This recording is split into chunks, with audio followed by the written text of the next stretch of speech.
Hello wonderful viewer, today I'm going to go to my professional tips for No Man's Sky, even though I'm not a professional No Man's Sky player. But before you accuse me of clickbait and go on to that next video, at least watch this video because it's starting right now. Tip number 1, which is professional enough I hope, going to the space station before the game even lets you. If you're doing the tutorial which can be turned off for those experienced players, then you'll not have a marker for the space station until you complete the base building task. Well, you see, wonderful handsome viewer, that's actually still watching this video for some reason, you do have a marker to the space station as soon as you go into space. If you're in first person mode on the spaceship, which is accessed by the utilities menu in settings, press X for the utilities menu, you will notice the round navigation thing in the ship's computery stuff, as shown by this really dodgily written arrow using my keyboard. Clearly my editing skills are amazing, so when you're in space look out for the diamondy prismy thing, which is shown by this really dodgily written arrow using my keyboard. Once again, editing skills. Pulse drive towards it once you've lined up the diamond with the centre of the HUD semisphere thing. Now this can be really useful, as rather than gathering and refining the copper, you can simply just buy the chromatic metal from the station, saving time in that tutorial. Wow, that was a long first tip. I'm surprised you're even still here. Okay, now on to the next one. Tip number 2. Professional tip number 2. Opening damaged technology. When you are wondering about a planet, maybe when starting off or later in the game, you will notice metal cone-like things with fire and smoke emitting out of them. Now of course I assume you've at least explored one of these once and noticed the viscous fluids or other useless items, but after either taking the junk or deleting it with a middle mouse button, waiting a few seconds will force you out of the technology and in return give you some nice juicy nanites. However, if you do this enough times, or if you're lucky, unlike me because I'm yet to reach 1000 subscribers, maybe subscribe to help me out, or if you're lucky, the first time instead of nanites you could get an upgrade module. So rather than seeing them as useless with only junk or a few nanites, make sure to remove the junk, and with luck you could end up with a powerful S-class module worth 400 to 600 nanites to either sell or just good for installing and using, so always get those damaged technology. Now I've kind of smashed 2 professional tips into one here for tip number 3, but following on from tip number 2, always refine the junk. Now for this tip I would recommend the tip of unlocking and installing the Personal Refiner or Personal Refiner Mark II, which can be purchased at the Exosuit Merchant on the Space Anomaly for around 300 to 400 nanites. So make sure you have them from tip number 2 or another method of your choosing. Maybe a video on that soon. You need the Personal Refiner to really make it worth it, as otherwise it can be a bit of a pain waiting forever for the viscous fluids to refine. But when you do, you can refine the junk, living slime, viscous fluids and all that over and over again until you end up with runaway mould. How disgusting! Which can be refined into a decent amount of nanites. I mean, it's like 5 to 1, but that's still better than none. The other type of junk found in these loot boxes which has to be removed to access the loot is scrap metal. This can be refined into ferrite dust, which also saves time mining it, but only do this in the background with your Personal Refiner, as both getting nanites from mould and ferrite from metal takes a long time, just as long as you're taking to watch this possibly amazing video. You can tell me how amazing this video is by pressing that like button, maybe, if I deserve it. Anyway, on to my 4th professional tip for No Man's Sky. What was it again? Maybe you should go to that comment section and recommend any tips or ideas for future videos, so I don't have to use my small No Man's Sky brain to think of tips for you, such as mining resources with Sentinel and Interceptor starship. Now that all sounds rather specific, don't you think? Well, when I found out about the following, getting ferrite dust, carbon and all the other resources on the ground became easier than uninstalling Starfield.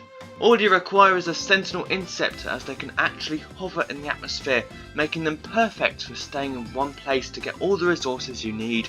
Also, the positron ejector weapon installed in the starship with the blueprint can be purchased at the Anomaly for that. This is like a space shotgun, so it's short range but large damage area, making it easy to collect resources quickly, as it does also mine them. So instead of landing to get flight dust or carbon, just hover above an area of rocks or trees and fire the positron ejector to get so many resources without even touching grass and going outside. Although there is a downside to this. Unfortunately, it will not gather the advanced mining laser resources such as large condensed carbon spikes. But if you did my last tip, just chuck the thousands of carbon you get instantly in the personal refiner to make this even more efficient, as the positron ejector has quite a short overheat time. Add some S-class upgrades to it, and that will be the perfect way to mine resources. Now keeping this video short and snappy, whatever that's supposed to mean, as we are on our 5th professional tip now, halfway through. Yay, I can almost finish doing this. For the video, sticking to the theme of getting resources easily. This one, however, is a slightly later game, but still important and maybe professional. Stellar extractors in your freighter. These big machines are easily crafted, and the blueprint costs 1 salvaged frigate module, although I would recommend getting 2 or 3 because you may need to buy other blueprints to unlock it. And once you make enough of them, chromatic metal will be worth absolutely nothing. Chromatic metal is very important for all sorts of technology, and to get it you need to collect and refine copper or buy it, both of which are undesirable for professionals such as myself, of course. But with the stellar extractor room in your freighter, chromatic metal will be harvested automatically, and with a capacity of 350 per room, you can leave it running and return to your freighter for plenty of important chromatic metal, making the stellar extractor a very professional thing to have. On to the 6th professional tip. This one is a more well-known tip, but we'll include it anyway for this video. Technology buffs when upgrades are placed together. If you have multiple upgrades modules for one piece of technology, group them together in your ship, module, exocraft or freighter or anything else like that, and this will give that technology a bit of a boost, and play around with the layouts in that technology area in the inventory to get the best statistics for the technology. Although only a quick and easy tip, it's good to know as it can possibly double the damage potential of a weapon. Oh, I feel like I've been talking about the damage technology all video. Oh well, I guess it's actually very professional and important, as we're on to our next tip. Tip number 7. Professional tip number 7. You've got to remember that professional tip is salvage data is always found under damage technology. If you are just going to claim the junk from the technology things and possibly that upgrade module, then you haven't finished with it. In the ground under the machinery or around it, there will be salvage data for you to use in the anomaly for base parts.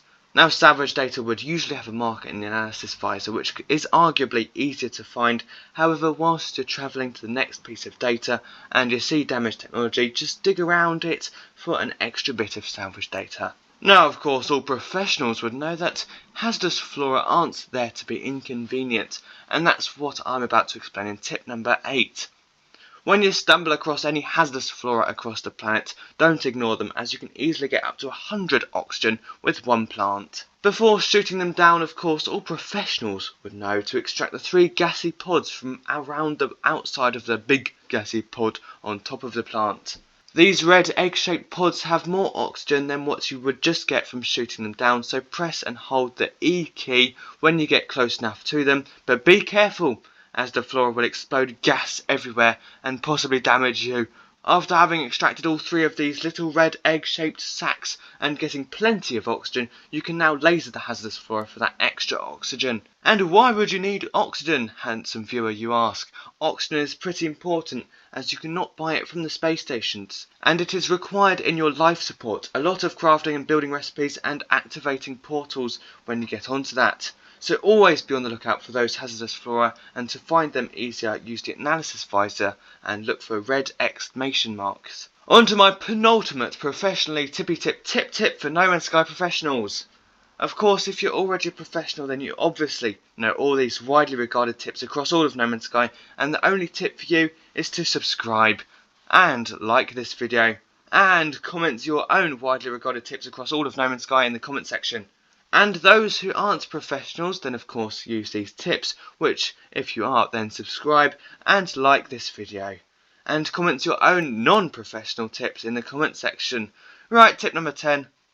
I'm only joking, that was a hilarious joke. Number 8, scrapping ships the right way. When you find a crashed starship on a planet randomly by using a map or because of the story, even if it's C-class, still claim it for free. Fix the essential technology like launch thruster and pulse engine, then take it to the space station to take any part of it, only if it's a hauler fighter or an explorer. To take a piece of the ship, such as the wings or thrusters, go to the Starship Outfitting and Scrapping Terminal at the rear of the space station and select Begin Salvage Analysis. And then eventually, once you get onto it, you can extract a module to then use on your own starship to create a custom one. But only do this if it's a C or B class starship, as when you create your own ship, you can purchase an A or S class reactor to upgrade it. And if it's already an A or S class, I would either keep it, or if it's ugly like the one on screen, scrap it for the scrap which can be sold, which is usually fairly quite large amount of money because it will have the most storage. Storage usually depends on how much money it's worth. And also sell the upgrade modules you get to any technology merchant for more nanites to go towards the almost 15,000 nanites for an S-class reactor for that next custom spaceship, which can be made at the Starship Fabricator, also at the back of the space station. Now that was more of an in-game feature that was added in a recent update, but just remember C and B classes are for the ship modules, like the wings or the thrusters, whilst it's best to scrap the A and S class ugly ships, keep the ones that look good of course. And if it's a C class and there's no good looking ship parts and it's a good scrap price, then just scrap it and sell the scrap. I would recommend just using salvaged ships, as most of the time it will be more expensive to buy than to scrap and sell, unless you really want a certain ship part for your own ships, and then you can buy a ship for that. Finally, I'm almost done talking to whoever silly human is still watching this video for some unknown reason. And if you aren't a human, well then you aren't silly, because only aliens are watching my videos. What am I on about? Anyway, last and most certainly least, as less people are watching the video right now, tip number 10. Always go to caves at the start of the game. When you spawn into a new save or you're starting off entirely, then if you were a professional, then you would go straight to a cave. Like me, of course, I'm a professional. Just ignore what the game tells you to do, as that cave is more important. Once you find a decent cave, enter the cave. Going deep enough will increase the falling hazard protection, so not only will you not have to worry about that, but in most medium to large caves you'll find spiky rocks, or stalagmites to those nerds, which can be mined with your laser to gain cobalt, something along the lines of cobalt. Okay, I'm too tired for this. Once already with enough cobalt, I always aim for 100, gather some normal rocks for ferrite and combine them to make batteries in your inventory, and then these can be used to charge your hazard protection without wasting sodium, making going to a cave a must do when starting off in No Man's Sky for the little who care at this point. And that's all my professional tips for this video. If you have any more tips, then let me know in the comments. Of course, they're probably not professional, as I'm the only true professional No Man's Sky player. And if this video has helped with your No Man's Sky adventure, then let me know by liking and subscribing, of course. I mean, who wouldn't ask you to do that when you've only got 260 something? And by subscribing you can see plenty more videos like this, if I actually bother to make any more. We are obviously trying to get to 1 trillion by the end of this day, so I would greatly appreciate it if you helped out and subscribed right now. And of course, stay in No Man's Sky, and goodbye. You better subscribe for that rhyme. That was a good rhyme, wasn't it? Stay in No Man's Sky and goodbye. Whoever you are, still watching this video, are we? Good luck, because it's ending right now.